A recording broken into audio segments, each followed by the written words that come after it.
네, 도커스일지입니다. 여전히 파나마시티 있고요. 아마 1월 2일 날까지 파나마시티에 있다가 콜롬비아에 있는 카르테나로 이동을 하게 될 것 같습니다. 한 10개월 만에 비행기로 이동을 하게 될 것 같고요. 그리고 차는 내일 모레 이제 컨테이너로 들어갑니다. 그래서 들어간 거는 12월 21일인데 쉬핑이 되는 거는 크리스마스 지난 다음 날이에요. 그래서 12월 21일 날부터 차랑 빠이빠이 해서 1월 2일 날 저는 이제 그 콜롬비아 가고 1월 4일이나 5일 날 차를 받아요. 그래서 한국에서 받거든요. 컨테이너 이제 개봉하고. 그래서 거의 15일 동안 차랑 이제 빠이빠이 하게 되고, 그래서 저는 여기서 크리스마스랑 새해를 다 보내고 1월 2일 날 이제 콜롬비아로 넘어가게 될 것 같습니다. 일단 오늘 제가 하고 싶은 얘기는 뭐냐면, 많은 사람들이 이제 파월이 좀 이상하다는 얘기를 하잖아요. 저도 그 영상을 봤어요. 그 파월이 그 이야기하는 것들을 쭉 봤는데 예전하고 좀 다른 느낌이 있었어요. 보고 있는 것도 마찬 예전하고 좀 달랐고 많이 달랐고, 표정도 이렇게 썩 밝은 게 아니었고, 뭔가 내가 내켜서 이 이야기를 하고 있다라는 느낌이 별로 안 들었는데, 당위는 있는데 자발적인 그런 느낌이 아니라는 그런 느낌 많이 받았거든요. 그리고 정말 시기상조라는 느낌이 많이 들 정도로 너무 한 2, 3주 만에 너무 완전 매파였다가 완전한 비둘기파로 거의 이제 180도 사람이 바뀌어서 막 얘기를 하는데 어안이 벙벙하죠. 물론 저는 이제 10월 20일부터 연준의 하이어폴 놓은 거는 희대의 거짓말이라 얘기했었고, 어차피 이거 오래 못 간다. 일단 그 전에 상업용 부동산이든 모든 경기 침체든 이런 것들이 올 거기 때문에 금리를 높게 유지하는 건 쉽지가 않을 것이다 라는 생각을 했었고, 그렇게 얘기는 드렸는데, 그렇다고 해서 스탠스를 그렇게 바꿀 필요는 없는 거거든요. 근데 이렇게까지 싹 바꾸니까 시장 참여자도 그렇고 저도 그렇고 와, 되게 뭔가 이상하다는 느낌을 받는 거죠. 특히 진짜 이제 4분기부터 1분기, 2분기 내년 한 중순까지는 정말 상업용 부동산의 만기가 계속해서 이어질 텐데, 이런 부분들에 대한 부담감을 직시한 게 아닌가. 왜냐면 성명서가 아니죠. 본인이 이렇게 얘기할 때도 경기 침체가 오기 전에 선제적으로 대응을 해야 된다, 그런 얘기 했잖아요. 이거는 2019년도에 선제적 보험 인하를 한 3차례 거쳐 0.75% 정도? 그 정도 내렸던 기억이 저는 나는데, 그거랑 이제 비슷한 거죠. 파월이 4년 만에 보험적 인하를 한 거지. 뭔가를 보고. 그때 당시에는 이제 중국 경제가 위험하다, 이런 얘기 했었는데, 중국 경제가 그렇게 뭐 미국 경제에 영향을 줄 정도로 위험한 건 아니었거든요. 그냥 정치적인 수사였던 것 같고, 제가 그 당시 왜 내렸는지 잘 기억 안 나는데, 주식시장이 그때도 이제 불량이었거든요. 근데 그거를 좀 이어갈 필요가 있었기 때문에 하지 않았을까, 그런 생각이 좀 듭니다. 이번에도 뭔가 파월만 본 뭔가가 있을 거예요. 그쵸? 왜냐면 이번 비둘기파적인 그런 발언을 보고 지금 재임 중인 연준 의원들도 이거 가지고 비판적으로 얘기하는 사람들 몇 명 있잖아요. 너무 나갔다고 이렇게 얘기를 하는데, 그렇게 욕을 먹으면서도 이렇게 강하게 입장 표명을 한 이유는 뭐가 있을까? 저는 가장 큰 이유는 역시 상업용 부동산이라고 보고 있어요. 이게 부담을 굉장히 많이 줄 거라고 지금 보는 것 같고, 일단 지금 상업용 부동산이 거래량 같은 경우는 거의 90% 깎였어요. 고점 대비로. 그러니까 거의 이제 이 빌딩 거래가 안 일어나고 있는 거예요. 누구도 빌딩을 사고 싶지 않아 지금. 그리고 5월달인가 샌프란시스코 A급지에 있는 얼마죠? 그 4,500억짜리 빌딩이 700억에 팔렸나? 이 사건이 그 뒤로부터 지금 7개월, 8개월 정도 지났는데 상황이 더 좋아지지는 않았을 거란 말이에요. 왜냐면 부도율이 굉장히 많이 올라간 상황이고, 계속해서 기업들이 파산하고 있는 상황이기 때문에 그 기업들이 사무실을 분명히 썼을 거고, 그렇죠? 그런 것들이 이제 다시 매물로 나가고 있는 상황이고, 공시는 계속해서 늘어나고 있고, 봄에 SBB 사태가 터질 때랑 지금이랑 비교해 본다면은 확실히 지금 상황은 그때보다는 더 안 좋다. 그때보다 금리도 많이 올라 있고 물가도 그때보다 많이 올랐죠. 왜냐면 물가의 오름폭은 그때보다는 이제 줄어들긴 했지만, 그때 뭐 한 달에 5%, 6% 이렇게 올랐잖아요. 근데 지금은 3%대로 내려오긴 했지만 결국은 그때보다는 물가는 더 올라와 있는 상태잖아요. 그 부담이 되는 거죠. 그리고 그때보다는 상업용 부동산들의 만기가 더 많은 상황이기도 하고. 그래서 말로는 경기 침체가 이제 올 거기 때문에 그 오기 전에 선제적으로 뭔가 움직임이 있을 것이다. 결국은 피벗을 얘기한 거고, 더 이상 금리 인상은 없다라고 이제 못을 박은 거죠. 근데 실제적으로는 분명히 저는 상업용 부동산을 봤을 거라고 생각합니다. 물론 지금 경기 침체라고 이야기하기엔 힘든 부분들이 있어요. 예를 들자면 실업률 같은 경우에도 3.9에서 3.7로 내려온 상태고, GDP도 뭐 4분기는 한 2%대 3%대 나올 거고 이거 가지고 이제 경기 침체라고 이야기는 하긴 좀 그렇거든요. 근데 향후 1분기부터의 뭔가 움직임이 있을 거기 때문에 경기가 더 안 좋아지긴 할 거거든요. GDP 상승률이 떨어질 거고 분명히 실업률도 올라가서 가능성이 높고 이번에 실업률 나온 것도 보면 그 헬스케어 부분이 굉장히 높게 나왔는데 이것도 나라에서 그 우리나라 그 일용직 일자리 만드는 것처럼 공공 부문의 그 일자리를 헬스케어 쪽으로 많이 늘린 거예요. 그래서 이거는 세금으로 그 실업률을 낮춘 거지. 그러니까 이런 효과들을 당연히 이제 연준도 보고 있는 거죠. 그리고 이런 판단을 하는 데 있어서 한 가지의 요인 때문에 이런 금리 인하에 대한 피벗에 대한 이야기를 하진 않았을 거라 저는 생각해요. 여러 가지 복합적인 상황을 보고 파월도 판단해서 이제 결정하고 그렇게 해서 이제 이야기를 한 거겠죠. 그래서 또 하나는 저 생각하는 게 뭐 연준이 정치적인 집단이라는 얘기는 제가 뭐 계속 해왔었고 일례로 이제 트럼프가 계속해서 파월 보고 금리 내려라 막 이런 얘기를 해왔잖아요. 그래서 그 당시에 금리를 내렸던 적도 한 번 있었고 그렇죠. 근데 이번에도 이제 대선을 앞두고 바이든이 이번에 이제 임기 중에 처음으로 얼마 전에 그런 얘기 했잖아요. 금리는 더 이상 올릴 필요가 없을 것 같다. 그런 얘기를 처음 했거든요. 그러고 나서 이제 한 일주일, 2주일 정도 지나서 파월이 바로 이렇게 얘기를 한 거지. 어쩔 수 없어요. 이 연준이 독립적이지 않다는 거는 여러분들 뭐 주식시장에서 주식을 좀 해보신 분들은 시장을 계속 팔로우 했던 분들은 아마 눈치를 다 채셨을 텐데 결국엔 트럼프에 이어서 바이든의 그 무언의 압력 이런 것들 때문에 파월이 또 한 번 어떻게 보면 굴욕을 입은 게 아닌가. 사실 솔직히 얘기하면 파월은 더 2%대까지 확실하게 딱 잡고 실업률도 어느 정도 유지한 상태에서 딱 잡고 완전 성공한 역사의 길이 나올 만한 그런 사람이 되고 싶었을 거예요. 제가 예전에 얘기했잖아요. 이 사람이 재산이 4천억인가 정도 되기 때문에 돈에 대한 욕심은 없고 명예에 대한 욕심밖에 없는 사람이다. 근데 이제 거의 이제 다 된 밥인데 다 된 밥에다 본인이 스스로 죄를 조금 뿌린 거죠.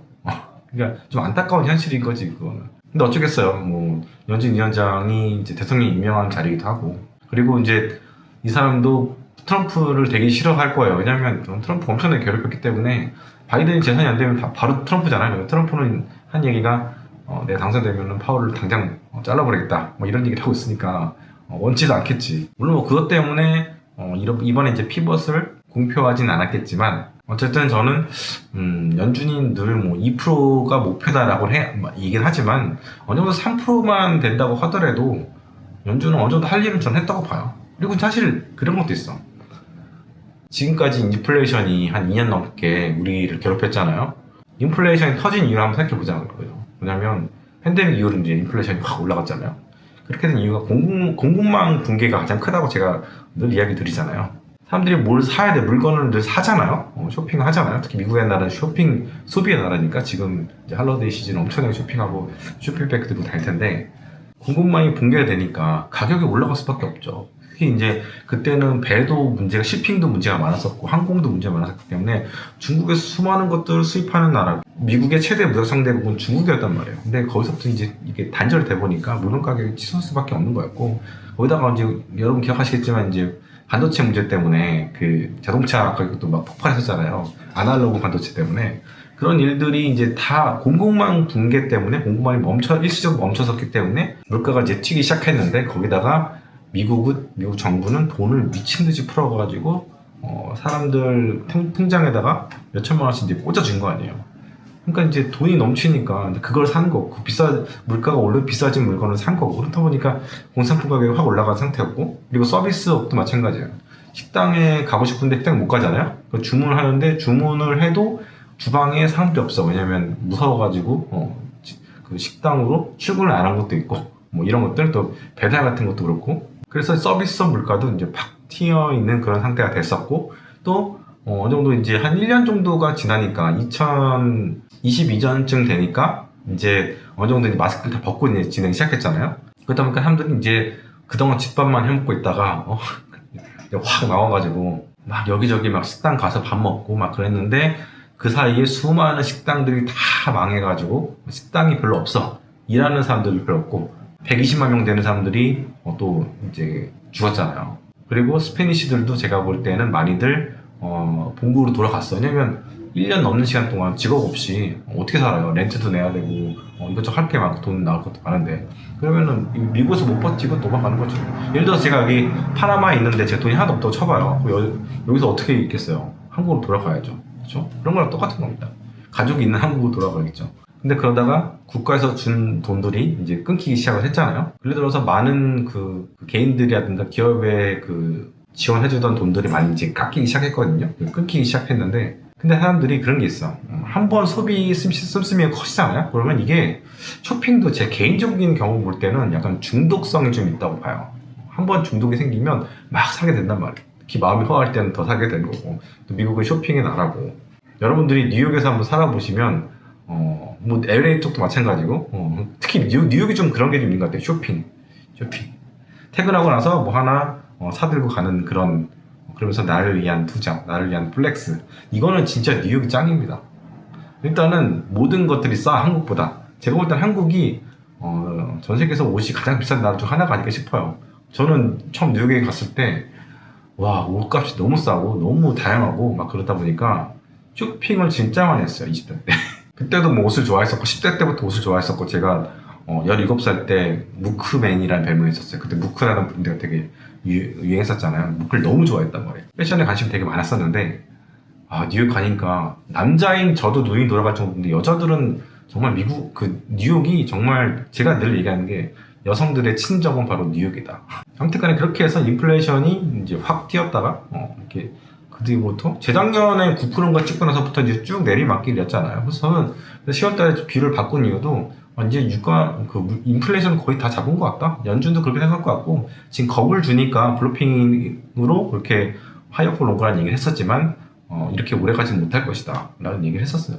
3%, 2%는 어떻게 보면 약간 캐치프레이즈고 실제적으로 볼 때는 3% 정도에서 뭐 라스트 마일 1% 내려가는 거 3%에서 2% 내려가는 게 되게 힘들 거라 얘기하지만 어느 정도 3%대만 유지가 돼도 그렇게 힘든 건 아니다. 2%가 그렇게 뭐 대단한 수치도 아닌 거고 꼭 그걸 맞춰야 되는 그런 명목상의 뭐 그런 당위도 없는 거고 그리고 이제 경기가 이제 하강을 하게 되면서 알아서 인플레이션은 내려갈 것이다. 저는 그렇게 본 겁니다. 그렇기 때문에 파월도 자신 있게는 얘기를 못했지만 뭐 외압도 있긴 했었겠지만 피벗을 이야기를 한 거죠. 근데 물론 피벗을 지금 이야기하기에는 뭔가 모르게 좀 문제가 좀 있다고 생각하는데 확실한 거는 그 사람이 말한 경기 침체보다는 부동산에 대해서 이야기가 많은 게 아닌가 걱정을 좀 하고 있는 게 아닌가 생각합니다. 지금 지수가 올라가다 보니까 거의 모든 IB들이요 월가 있는 IB들이 다 긍정론으로 변했어요. 일부 그 IB들만 몇 개만 지금 약한 침체를 얘기하고 있는데 그것도 뭐 GDP 성장률로부터 2%대로 보고 있는데 2%대가 미국한테 있어서 경기 침체입니까? 전혀 아니죠. 그러니까 아무도 경기 침체를 예상을 하고 있는 게 아닌데 뭐 아시겠지만 작년에 많은 그 대부분 모든 IB들이 올해 경기 침체를 보고 있고 굉장히 안 좋을 거로 봤는데 다 틀렸잖아요. 저 같은 경우에는 3분기 이후에 경기 침체를 얘기를 했는데 일단 이번에서 4분기 GDP가 이제 내년 1월에 나오잖아요. 근데 저도 이제 틀린 건데 완전 내내 경기 침체를 본 IB들보다는 좀 낫지. 아무튼 시장이 굉장히 세게 올라왔고 월가도 장밋빛으로 모두 돌아선 상태고 그래서 지수가 조금 더 올라가게 되면 IB들은 더 증시 가능성이라든가 거시를 좋게 볼 거예요. 왜냐면 얘들은 정말 데이터 디펜던트한 애들이에요. 뭐냐면 지수가 데이터야. 지수가 올라가면 올라가서 얘들 같이 올려요. 예를 들어서 이번에 골드만삭스도 완전히 그 올해 전망 틀렸잖아요. 틀리면서 전망을 다 바꿨거든요. 어떤 사람들은 이게 빠른 태세 전환이 오히려 더 칭찬받아야 마땅하다 얘기하는데 그거는 안드레 코스텔러니가 딱 보고 있으면 이놈들은 부와 내동바다 아마 이렇게 생각을 할 거예요. 그리고 저는 요즘 어떤 생각을 하게 되면 점도표 있죠. 점도표로 여러분 주식 투자하지 마시라. 채권 투자하지 마시라. 왜냐면 점도표가 10월달, 11월달, 12월달 다 보세요.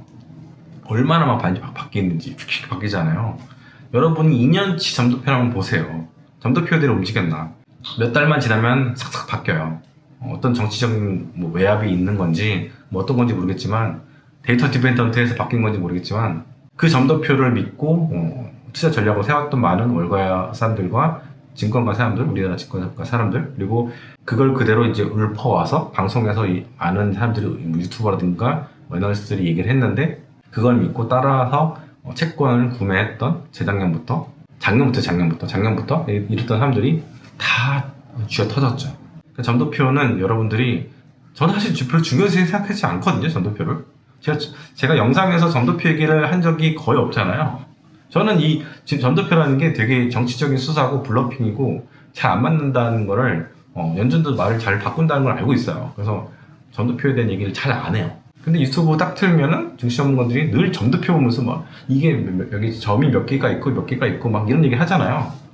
그럼 그걸 듣고 이게 진짜 과학적이네, 이게 진짜네, 이게 월가스럽네 이렇게 얘기를 하는데 그렇게 해서 작년 1년 그리고 올해 2년 채권에 대한 그런 수익률이 여러분 계좌에 어떻게 찍혔었나, 뭐 몇 주 사이에 많이 올라오긴 했지만 앞으로는 어떻게 여러분들이 투자할 것인가, 점도표를 보고 정말 투자할 것인가, 채권 투자 어떻게 할 것인가, 채권 투자가 정말 쉬운 건가, 한번 잘 곱씹어 보세요. 채권 투자에 대해서 점도표가. 아무튼 제롬 파월은 운전하다가 갑자기 급브레이크를 밟아가지고 유턴해서 반대기로 가는 그런 느낌이 많이 듭니다. 파월이 뭘 봤을까? 왜 급브레이크를 뭘 보고 밟았을까? 맞은편에 뭐가 다리가 있는데 그게 막 무너지고 있어가지고 돌린 건가? 한번 잘 생각해 보세요. 뭐 지수 오른다고 막 신난다, 파티하고 막 좋아하고 그런 것도 좋은데 우리가 주식 투자자로서 생각해야 되는 게 그럼 그 다음 스텝은 어떻게 될 것인가? 특히 이제 은퇴자라면 좀 더 신중하게 봐야 되는 게 맞다고 생각합니다. 이번에 짐 로저스가 저의 이제 롤모델 같은, 인생의 롤모델 같은 사람이, 그 사람도 39살에 오토바이를 끌고 전 세계를 여행했던 사람이고, 그 다음에 얼마 안 지나서 차를 끌고 이제 전 세계를 여행했던 사람인데, 그분이 얼마 전에 인터뷰를 했는데 멜트업이라는 얘기를 하더라고요. 멜트업. 그 단어가 생각이 안 났어요. 멜트하면 다운이잖아요. 멜트다운, 녹아내린다. 근데 멜트업은 이렇게 어떻게 부풀어 오른다고 해야 되나요? 그 단어는 생각이 안 났어요. 그래서 엄청난 폭락 전에는 그 전에 엄청난 폭등이 있다. 그거를 얘기를 할 때 그 단어를 썼어야 되는데 그 단어는 이제 생각 못 했는데 그 얘기를 하시더라고요. 지금은 그래서 주식을 팔고 기다리는 상황이다 라고 그 얘기를 하시더라고요. 신규로 지금 주식을 살 생각이 없다. 그런 얘기를 하시더라고요. 그래서 되게 오랜만에 인터뷰를 보는데 또 반갑고 저랑 또 뷰도 비슷해가지고, 물론 이제 짐 로저스에 대해서는 뭐 말이 많기도 하죠. 예전엔 잘 맞았는데 지금은 아니다 이렇게 평가자라 하시는 분들이 있는데, 물론 이제 옛날만큼은 아니겠지만 굉장히 새겨 들을 만한 인터뷰였다 저는 생각합니다. 그리고 이제 영래포에 대해서 물어보신 분들, 이거 라이브에서도 물어보셨던 분이 계신데, 어차피 라이브는 조회수가 안 나와서 많은 분들이 못 보셨을 거예요. 영래포에 대해서 이제 영래포 이게 쭉 내려가면, 그래프 쭉 보셨죠? 쭉 내려가면은 시중에 이제 유동성을 이제 푸는 건데 이제 3월 달쯤 되면은 이게 다 끝난다. 그럼 그때부터 무슨 위기가 생기는 게 아니냐, 막 이런 얘기들 하시는데, 유동성을 공급하는 주체가 여러분들은 연준만 있다고 생각하시겠지만 연준만 있는 게 아니에요. 그러니까 뭐가 있냐면, 일단은 일반 은행들도 엄청나게 유동성 많이 공급합니다. 시중에서.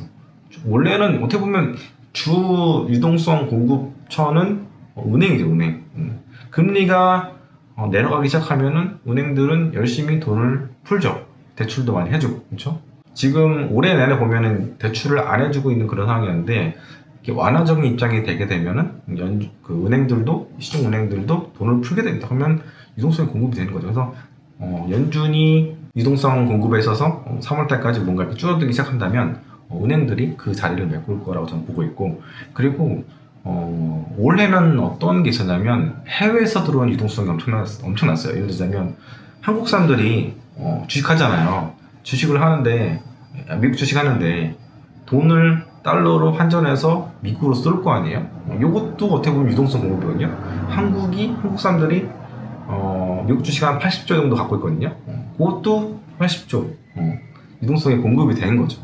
그게 한국만 있는 게 아니고 중국 서학개미들, 뭐 일본 서학개미들, 독일 서학개미들, 영국 서학개미들 다들 나스닥에 있는 70주들을 위해서 돈을 쏜단 말이에요. 그런 것도, 또 채권도 마찬가지고, 여러분 좋아하는 뭐 ETF 그런 것들, 채권 ETF 이런 것들도, 채권도 사고 이것도 사고 다 산단 말이에요. 이런 것들도 유동성 공급해주는 그런 중요한 요인이죠. 그렇기 때문에 영래포가 이제 줄어든다고 해서 미국의 유동성이 줄어든 게 아니냐 이렇게 물어보신 분들한테는 미국에서 유동성 공급은 연준만 하는 게 아니라 많은 주체들이 유동성 공급한다 이런 얘기를 좀 드리고 싶습니다. 그래서 그걸 너무 걱정하지 않았으면 좋겠어요. 그리고 시장에 한 10번의 기회가 있다 생각해보세요. 돈을 벌 수 있는 10번의 기회가 있다고 생각해보세요. 그런데 여러분들 10번의 기회를 다 잡을 수는 없어요. 그거는 신의 영역입니다. 주식시장에서 이렇게 파동이 있잖아요. 파동이 있는데 저점에서 사고 고점에서 팔고 저점에서 팔고 이렇게 파동이 있단 말이에요. 근데 이 파동들을 10번의 파동들을 다 여러분들이 맞춰가지고 수익을 낼 수는 없다는 거죠. 물론 저는 이제 웬만해서는 다 맞추고 싶은데 저도 놓칠 때가 당연히 있죠. 근데 중요한 게 뭐냐면 이 파동은요 그렇게 폭이 크지가 않아요. 뭐가 중요하냐면 이 파동이 어떤 방향으로 가냐가 되게 중요한 거예요. 큰 파동이 어느 쪽으로 가냐가 되게 중요한 거거든요. 조금 움직이는 이제 파동들은 일종의 단타 같은 것이기 때문에 약간 운에 맞춰야 된다고 저는 봐요. 그리고 진정한 실력이라고 보기 어려울 때가 되게 많단 말이에요. 근데 우리가 전체적인 마켓 사이클을 보고 투자를 하게 되면 굵게 크게 이렇게 들어가게 되면은 조금 더 실패 확률이 적어집니다. 그래서 막 모든 그 10번의 기회들, 이 잔잔한 그런 진동들을 그 기회들을 다 잡으려고 노력하게 되면은 여러분들이 분명히 놓치는 기회가 있을 거고 그걸로 통해서 여러분들 포모가 오게 되는 경우도 있고 그래서 이제 그 매매가 꼬여버리는 경우도 생기거든요. 사실 그 10번의 기회를 다 먹으려고 한다는 것 자체가 여러분이 여러분들의 자신을 너무 과대평가하는 거라고 저는 봅니다. 운도 억세게 좋은 거죠. 좋아야죠. 전생에 나라를 구했어야죠. 어떻게 보면 이런 얘기 있어요. 집착할수록 멀어진다 라는 얘기 있거든요. 주식시장에서도 집착하면요 안 돼요. 이게 약간 힘을 빼고 매매를 해야지 그래야지 돈이 벌립니다. 우리가 어렸을 때 보리쌀 게임 많이 하잖아요. 이렇게 잡고 하는 거. 쌀 했을 때 잡아야 되고 보리 할 때는 잡을 필요가 없잖아요. 쌀 할 때 못 잡을 때가 되게 많잖아요. 왜냐면 쌀은 이렇게 하니까. 그러니까 보리는 보리 이렇게 장난치듯이 이렇게 잡으라고 이렇게 하고 그러잖아요. 근데 여러분들이 쌀을 못 잡았다고 후회하지 마십시오. 언젠가는 쌀을 딱 잡을 날이 오거든요. 그때까지 여러분들의 그 실력을 키워야겠죠. 그렇죠? 그리고 요즘 들어서 미국의 그 가정들이 돈이 없다는 얘기들 되게 많이 나오잖아요. 저축률도 거의 이제 바닥인 상태고 미국 군인분이 계시는데 갑을 이야기, 요즘 갑을 많이 한다는 얘기 제가 말씀드렸잖아요, 저번에. 지금 미국 군인들도 지금 돈이 없어가지고 엄청 고통을 받고 있어요. 게다가 지금 미국에 총알이 없대, 총알이. 그래서 사격 훈련들이 지금 다 스톱됐대, 스톱. 미국에 지금 총알이 없는데, 총알이. 이거는 이거 소련이라든가 러시아라든가 중국이 알면 큰일인데 지금 미국이 어떻게 돌아가는 건지 한번 잘 생각해 보세요. 특히 이제 셧다운이 2번이나 오래 났었는데 재정이 별로 좋은 게 아니야 지금 상황이. 지금 제가 예전부터 계속 말씀드린 게 미국이라는 나라는 민간이라든가 기업들은 부자. 근데 정부는 완전 거지다. 어떻게든 이 경제를 돌려보기 위해서 완전히 지금 미국 정부는 오버페이스를 하고 있는 상황이다. 그렇게 생각하셔야 될 것 같아요. 그래서 올해는 이렇게 지나가고 내년에는 채권 발행을 좀 많이 줄이겠다고 하는데 근데 바이든 대선 때문에 채권 발행을 늘릴 수밖에 없는 그런 상황이고 이걸 가지고 또 셧다운이 올해는 2번이었지만 내년에는 3번은 제가 볼 때는 기본적으로 날 것 같고 또 이 상황을 방지하고 이 상황을 막기 위해서 또 공화당은 열심히 또 바이든의 그런 전략을 저지할 거고 그래서 진짜 내년은 어떤 해가 될까 저의 예상은 3분기 이후에 그 부동산 침체와 상업용동산의 그 큰 쇼크를 얘기했는데 일단 4분기가 지금 끝나고 있는 상황이에요. 이제 지금 12월 며칠이지? 12월 18일 한국 시간은 12월 19일 화요일 오전 11시거든요. 일단 딜레이가 될 것 같아요. 딜레이가 될 수밖에 없겠죠. 지금 이게 점점점 딜레이가 될수록 더 병은 골망할 거고 상업용 부동산 문제는 심각해질 건데 오히려 GDP가 이번 3분기 때 5%대가 나왔을 때 그럴 때 터졌다고 하면 그래도 국가 경제가 좀 경제 체력이 좋을 상태였고 실업률도 굉장히 낮은 상태에서 터졌다면 어느 정도 이거를 좀 이렇게 받아줄 수 있는 그런 체력이 있었을 텐데 만약에 4분기가 지나서 1분기, 2분기 이렇게 지나서 굉장히 경제가 안 좋아진 상태, 지금보다는 저보다 안 좋아진 상태에서 터지게 되면 더 큰 피해가 있지 않을까라는 생각을 합니다. 그러니까 정리를 하면 경기 침체가 1월, 2월, 그러니까 경기가 현재보다는 좀 더 느리게 성장하는 그런 상태에서 이게 상업용 부동산의 문제가 터져버리면 그때는 커버하기가 더 힘들어진 상황이 되지 않나. 오히려 3, 4분기 때 터트렸어야 되는데 그게 안 된 게 좀 아쉽죠. 여기 파나마 같은 경우에는 제가 볼 때는 중미에서 가장 상업용 엄청난 그 40층 이상의 그 빌딩들 있잖아요. 상업용 빌딩들. 그런 것들이 되게 많아요. 왜 많냐면 전 세계 검은 돈들이 뭐 케이만 군도도 가고 여기저기 많이 가잖아요. 페이퍼 컴퍼니 통해서. 근데 파나마가 장난이 아닙니다. 파나마 같은 경우에는요. 그 전 세계에서 중개무역이 가장 활발한 나라가 홍콩이잖아요. 홍콩인데 두 번째가 파나마예요. 파나마 콜론 쪽. 항구 쪽이거든요. 근데 여기도 조세 피난처 같은 그런 역할을 하는 제도가 있는 것 같더라고요. 그래서 전 세계 수많은 사람들이 검은 돈들을 은닉했던 그런, 지금도 이제 그렇게 되는지 모르겠는데, 근데 그걸 2016년도에 터뜨렸어요. 파나마 페이퍼스라고 검색해 보시면 되는데, 저도 책을 한번 한 3년 전에 읽었었거든요. 재직 중일 때. 한국 사람들이 한 300명이 거기 있어요. 검은 돈을 은닉한 사람이. 대표적인 사람이 전두환 대통령 아들하고 노태우 대통령 아들이 또 여기 연루가 돼 있어요. 유명한 분들이잖아요. 근데 그거 터지고 나서부터 한국에서 뭔가 좀 소용들이 있을 줄 알았는데 그게 안 생기더라고요. 그러니까 한국이 되게 깨끗한 나라는 아직도 아닌 거야. 그건 다 이게. 근데 그 검은 돈들이 막 들어왔을 때는 검은 돈들이 은행에 있었을 거 아니에요. 근데 은행에 그 돈들이 있게 되면은 은행들이 뭐 했을까요? 은행들이 뭘 했냐면 부동산을 하기 시작했어요. 예를 들면 PF를 하기 시작한 거죠. 그 돈으로 건물을 엄청나게 많이, 삐까뻔쩍한 건물들을, 고층 빌딩들을 엄청나게 많이 지었어요. 그래서 여러분들 제 전전 영상인가 보면 바보들은 사고 현자들은 팝니다. 그 영상 보시면 제가 그 파나마의 마천루들을 딱 보여줬는데 딱 그 부산하고 되게 비슷해. 부산이나 홍콩이랑 되게 비슷하거든요. 해안가에 엄청난 빌딩들이 쭉 있는데 부산 센텀하고 되게 비슷하거든요. 그래서 이제 은행들이 PF를 엄청나게 생각한 거지. 사실 뭐 건설업 하신 분도 많이 계시겠지만 뭐 빌딩 하나 지어 놓으면은 이익이 많이 남잖아요. 그렇죠?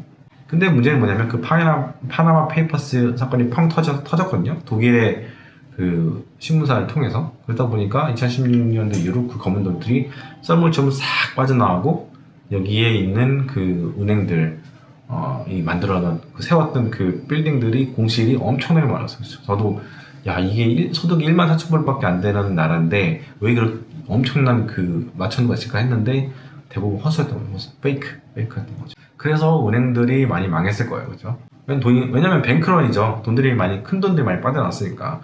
뭐 전두환 대통령 아들, 뭐 노태우 대통령 아들, 이분들이 돈이 뭐 몇백억 있는 게 아니라 단위가 뭐 조단위 아닐까요? 이 돈들이 이제 조단위가 들어와 있었다가 빠져나가는데, 문제는 뭐냐면 우리나라만 있는 게 아니고 미국이라는 거대한 나라가 있고, 또 시진핑도 연루가 됐어요. 시진핑 자녀들이 연루가 됐어.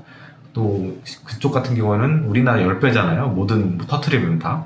그래서 많이들 이제 은행들이 돈이 빠져나가니까 망했는데, 근데 그래도 다행인 건 뭐냐면 여기에 이제 FDI가 되게 많이 들어왔어요. 외국인 직접 투자가 많이 들어왔어요. 은퇴자도 되게 많이 들어와 있고.